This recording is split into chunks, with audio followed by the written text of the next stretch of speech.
नमस्कार दोस्तों, आज हम आपको बताने जा रहे हैं एक ऐसे मामले के बारे में जिसने पूरे एंटरटेनमेंट और सोशल मीडिया वर्ल्ड में हलचल मचा दी है।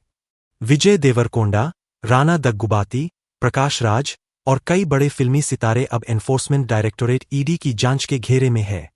आरोप है कि इन्होंने अवैध ऑनलाइन सट्टेबाजी ऐप्स का प्रचार किया और इससे जुड़ी मनी लॉन्ड्रिंग में भी इनका अप्रत्यक्ष रूप से हाथ हो सकता है। ये सिर्फ कोई आम प्रमोशन केस नहीं है। 29 बड़े नाम, हजारों करोड़ की सट्टेबाजी और कानून की बड़ी कार्रवाइयां। आइए इस पूरे स्कैम को विस्तार से समझते हैं। पूरा मामला क्या है? ईडी ने एक एनफोर्समेंट केस इन्फॉर्मेशन रिपोर्ट दर्ज की है जिसमें कहा गया है कि इन 29 सेलिब्रिटीज ने JeetWin, lotus 365, fair play, rummy culture, Junglee rummy जैसे अवैध बेटिंग ऐप्स का प्रचार किया। इन ऐप्स को गैम्बलिंग और मनी लॉन्ड्रिंग के आरोपों में पहले ही कई राज्यों में बैन किया जा चुका है। इन ऐप्स की आड़ में काला धन सफेद किया गया और भारी मात्रा में लोगों से पैसे ठगे गए। यही नहीं, इन ऐप्स पर सट्टा लगाने के बाद कई यूजर्स की आर्थिक बर्बादी की खबरें भी आई है। 29 जिन सितारों के नाम में दर्ज हुए हैं, इनमें बड़े नाम शामिल हैं, जैसे विजय देवरकोंडा, राणा दग्गुबाती, प्रकाश राज, निधि अग्रवाल, नेहा शर्मा, कायनात अरोड़ा, जरीन खान, रवि किशन, सुदीप किच्छा सुदीप, सोनल चौहान, ऋचा चड्ढा, कबीर दुहन सिंह। इसके अलावा कई यूट्यूबर्स और सोशल मीडिया इन्फ्लुएंसर भी इसमें शामिल है, जिनकी सोशल मीडिया पर मिलियन प्लस फॉलोइंग है। ईडी का कहना है, ईडी ने साफ किया है कि इन सेलिब्रिटीज को बड़े बड़े ब्रांड एम्बेसडर डील्स के जरिए हायर किया गया था ताकि लोग इन ऐप्स पर भरोसा करें। लेकिन इन ऐप्स के जरिए यूजर्स का डेटा चुराया गया और लाखों लोगों से सट्टे के नाम पर पैसा ऐंठा गया। इस पूरे स्कैम में हजारों करोड़ रुपए के लेनदेन की बात सामने आ रही है। सेलिब्रिटीज का पक्ष क्या है? प्रकाश राज, उन्होंने माना कि उन्होंने 2016 में जंगली रमी का प्रचार किया था, लेकिन 1 साल बाद नैतिक कारणों से कॉन्ट्रैक्ट को खत्म कर दिया। उनका कहना है कि उन्होंने जब देखा कि गेम की प्रकृति जुआ जैसी है, तो उन्होंने खुद हटने का फैसला किया।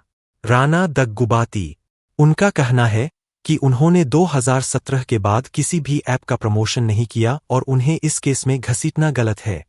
वे इस मामले में लीगल काउंसल ले रहे हैं। विजय देवरकोंडा, उनके प्रवक्ता की ओर से बयान आया है कि उन्होंने केवल स्किल बेस्ड गेम्स का प्रचार किया था, जो सुप्रीम कोर्ट के अनुसार वैध है।